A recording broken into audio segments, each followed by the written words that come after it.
I think the policy says from 8 to 5. Yeah? And so I think that has to be something that we must strictly adhere to. Taking a child to school at 5:30 in the morning, teaching them before 8, and then also after 5, right, I think leads to a lot of frustration in children. Because you don't even give them time to think, there's no time to play. And all work and no play does amazing things to all of us. So I think the flexibility basically means that we must make sure that even as we maintain standards, that we must not overstretch our children. So that's what we mean by ensuring that there is flexibility in school programs. So those programs do not extend beyond the time that they should be, and they should not be started before 8 o'clock. And also, Honorable Chair, it's important also to know that in some of our rural settings, right, if a child is told to leave home at 6:30 or even earlier than that and walk to school, between the time the child leaves home and the time that they get to school, very strange things have been known to happen. So I think it's really important that we actually stick to this time so that when our children leave home, it's daylight. They can see where they're going, and they can see who's meeting them, and they can see the people that are on the road, right? And so that flexibility actually encompasses all that. Make sure that our programs do not make it totally impossible for our children to be children and to be able, right, to do other things, to even engage with fellow students. So that's why we want that flexibility exercised. The next question was on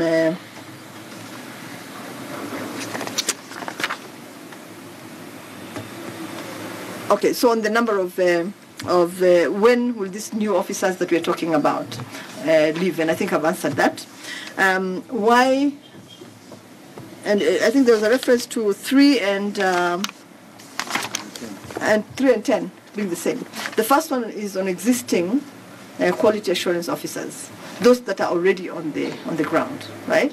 But we also acknowledge that there is an acute shortage, right? Not just of teachers, but also of education officers, and that's why we have recruited 150 more. It's not just a finding; it is that we're dealing with that finding, that we actually have a solution to the challenge that exists. I think the next question, I think I've answered the one on the sporting activities, because I also think they're problematic.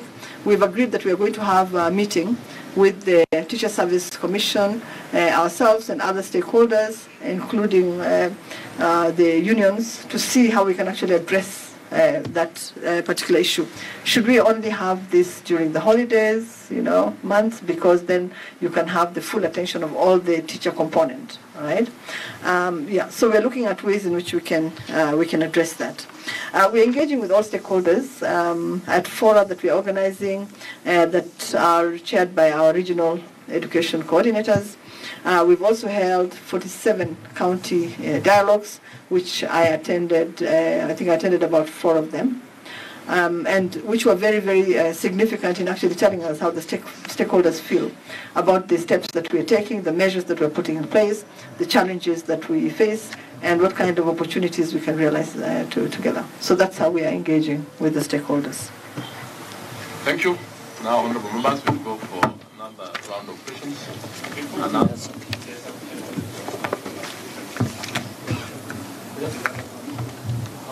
No, we are going to go for the next one, the last when we are on that. I'll start with Honorable Dr. Wamilianga, Honorable Sean, Bara, and Dr. Pamela. Let's be brief so that we can.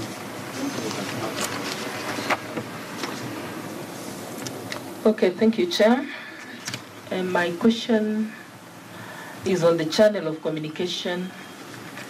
When there was a fire breakout in Moi Nairobi Girls, what has the ministry done to make sure they improve that channel of communication? Because actually, the news was received through social media. Can't we have any better channel of communication? Streamlining down from schools, direct maybe to the police station or wherever, because social media is not actually the only way. It's not the correct method of channeling such information. My second question, again, still on Moi Nairobi girls. You realize that there was a matron aged 65. Does the ministry have any measures put in place about the retirement age? Yes, we know. But what are you doing to make sure that our workers in our schools are people of the correct age and can actually be able to man schools? Because at age 65, and you're manning over 800 girls single-handedly, that may really turn out to be a big problem. A matron needs to be hands-on with the girls throughout. And this is a very important person in a school that has to really be with the girls throughout. Has something been done so far about these ages and the retirement age, especially of our workers? Thank you.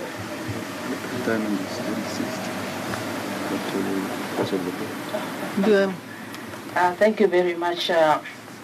My question relates to it comes from the school fire. During the school fire, we found that dormitories were locked, and therefore regulations were put in place that dormitories should not be locked.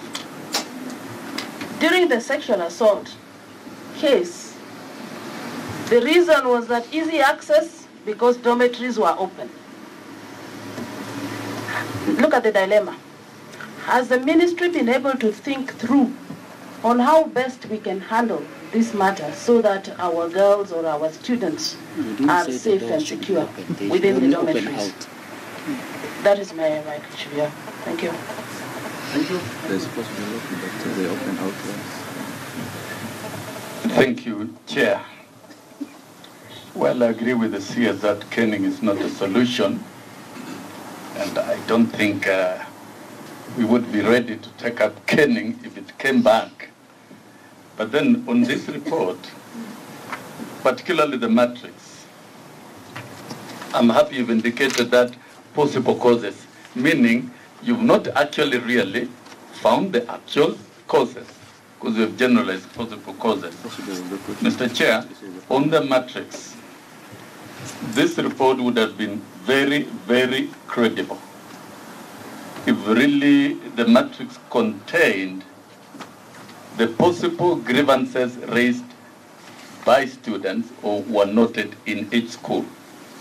In the absence of the grievances, it would be difficult to make a generalized conclusion.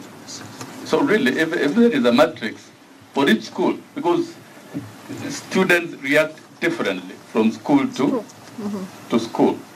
And then from that, we'll be able to generate data and make the general conclusion. That's one, Chair, that column ought to be there. Then number two, yes.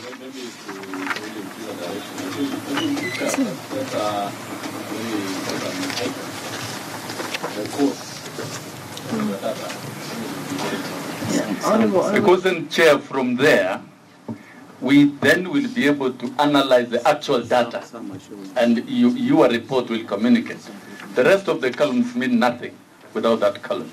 Then number two, Chair, how soon are you convening the national dialogue?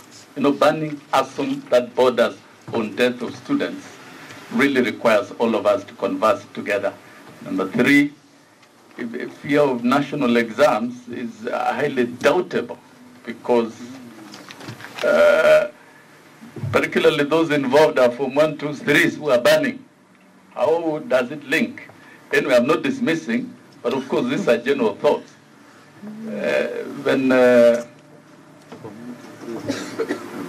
You've not indicated clearly the state of communication channels by students. When you look at this pattern, it's very scientific. Why are students choosing to ban dormitories? They're not banning classes, they're not banning labs. And are these really students also? Because some data that has come out is that some school workers participate in banning. So there's a lot that you really need to put together so that you really give us the accurate raw data over the same. For Moi Nairobi girls, it's a very sad situation. if there was a report from the other year, and the dormitory was projected to be completed, this is now where the efficiency of the ministry comes in. The dormitory was projected to be completed in 3 months. That was from 2nd September last year, 120 days. At the occurrence of this repeat incident, which of course so far, evidentially there is no proof of what happened, that dormitory still is not completed. And so this indicates both the ministry and the school. In terms of resolving the issues that occurred at that time, of course, right now you've put the police, you've put all those other measures, but then why is the dormitory not completed up to date? And that brings a lot of questions. Did rape really occur? Yes, you've given the medical test. Was it really rape? Could it have been consented sex? If there were porous avenues, there were strangers in school. Really, here we still need to get to the bottom. You need to get to the bottom of the truth. Do you have the DCI report yourselves? Because so far up to now, if there's no report, then it means there is no recourse, and that those who are suffering are unfairly. Thank you. Yes. On the dormitory, the board was to them, that's why we dissolved. Honorable members, I just want to guide that in your questions kindly. But let's leave opinions. Let's ask extractive questions so that we can have concluding, get answers to some of the issues that we are supposed to deal with now, so that we really move on.